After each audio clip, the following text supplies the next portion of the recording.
Pag-ibig. Hahamakin ng lahat, masunod ka lamang. Mula Pilipinas, dumako tayo sa Guatemala kung saan sisiyasatin natin ang pangyayari sa buhay ni Alejandra Tico Chuber, aka Miss Pacman. Bakit Miss Pacman ang tawag sa kanya? Bakit Pacman? Iniidea? Nagkalat noon sa internet ang balitang Miss Pacman. At mula sa deep dark web, matatagpuan ang video at karumal-dumal na pagkamatay ni Alejandra. Sino si Alejandra at bakit siya pinaslang? Si Alejandra ay may 3 anak. May bahay ni Mario Tot Ical, October 29, 2018, nung nabalitaan ang pagkapaslang kay Alejandra. October 29, 2018, nabulabog ang paligid ng mga kapitbahay ni Alejandra dahil sa sigawang narinig nito. Gusto mang tumulong ng mga kapitbahay ni Alejandra, ngunit wala silang magawa. Bukod sa away may mag-asawa, tumawag man sila ng tulong, aabuti ng ilang minuto bago makarating ang tulong sa lugar nila. Ganoon ka-remote yung lugar nila Alejandra. Gumamit ng machete si Mario sa pagpaslang at mula doon narinig na ng mga kapitbahay ni Alejandra ang pagmamakaawa nito at pakikipaglaban sa buhay niya laban sa kanyang asawa. Napaka-remote ng lugar nila and literally out of nowhere. Humingi ng tulong ang kapitbahay nila Alejandra, ngunit aabutin ito ng ilang minuto, mahigit 1 oras bago ito makapunta o bago ito makarescue sa bahay nila Alejandra. Nung naramdaman ng mga kapitbahay ni Alejandra na tapos na ang mga komosyon at sigawan sa loob ng bahay nito, naglakas loob ang mga kapitbahay at pinasok ang bahay ni Alejandra. Ang ibang kapitbahay ay naglabas ng video para kuhanan kung ano talaga yung nangyayari. At ito ang tumumbad sa kanila. Nakita nila si Alejandra na dying, mutilated and gruesome.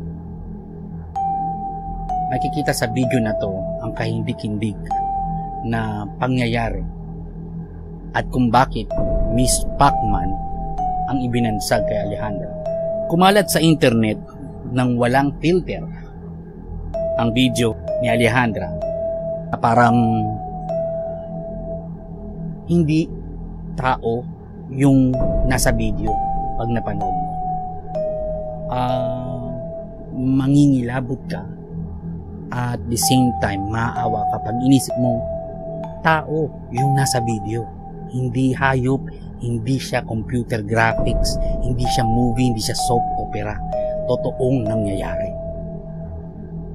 Ang dahilan daw ng pagpatay sa kanya ni Mario ay nachichismis or tila may mga nakakakita daw kay Alejandra na ito daw ay may kinakalaguyo or nakikipagkita sa isang lalaki at minsan ang nakita minsan sa isang bayan na may kasamang ibang lalaki.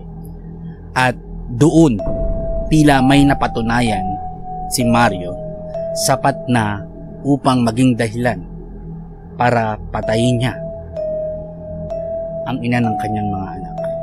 Sa audio na to, maririnig natin ang pagmamakaawa ni Alejandra.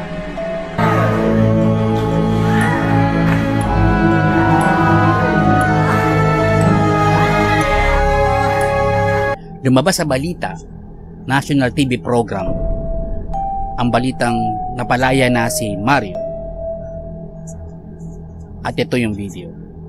Makikita natin ang pagse-celebrate ni Mario nung ibinaba ng korte ang husga sa kanya. Nababalitaan din sa lugar nila na itong si Mario ay gumagamit ng ipinagbabawal na gamot.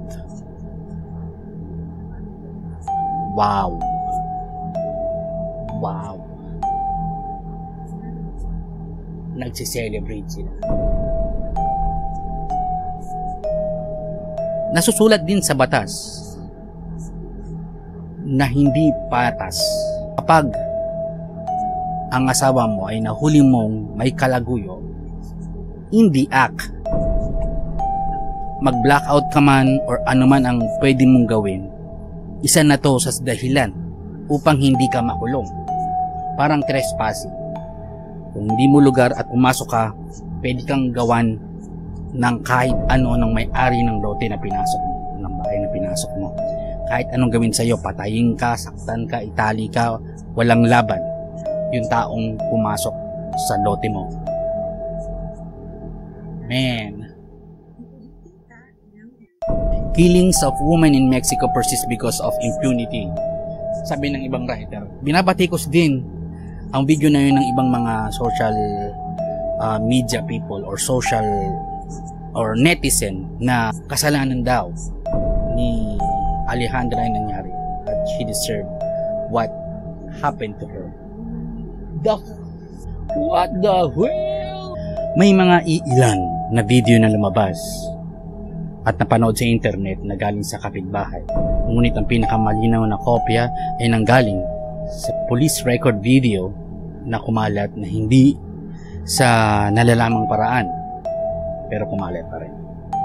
Itong audio na to, marinig mo ang pagigingalo ni Alejandra na tila may gusto siyang sabihin. May gusto siyang sabihin pero dahil sa severe yung pagkakatama ng mga itak sa katawan niya at yung mukha niya ay nahati na parang Pac-Man.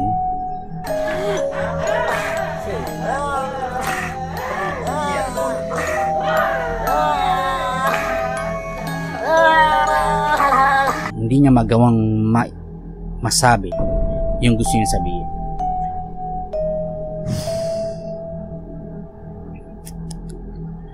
Kumpleto yung record na to dahil sa galing sa police. Tapos may nakita pa rito na putol ng kamay na nagkalat kung saan at yung mga dugo sobrang dami. Parang hindi mo akalain na totoong buhay yung nakikita mo, pero totoo siya. Where the noises came from were taken by a terrible surprise when they found their neighbor Alejandra Icochab mutilated and face split in half. However, despite the intense wounds, she was still alive.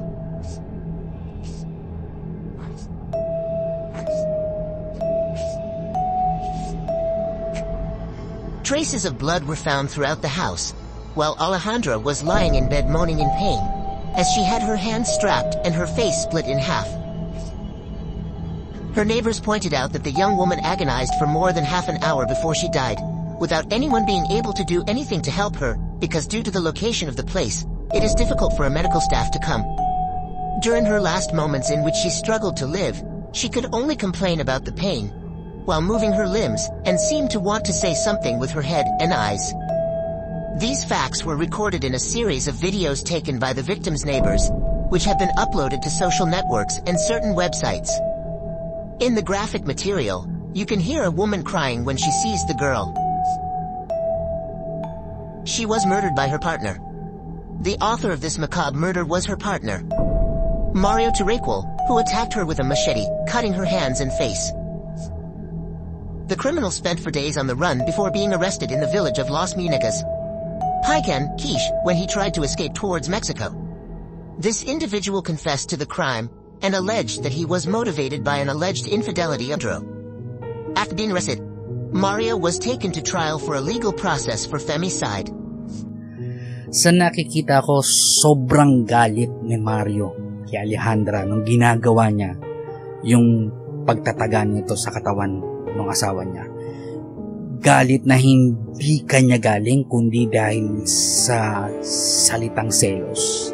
Selos na nakamamatay at kayang pumatay. Later, while they were gathering information, they also reported that they believed that he was under influence of drugs or alcohol.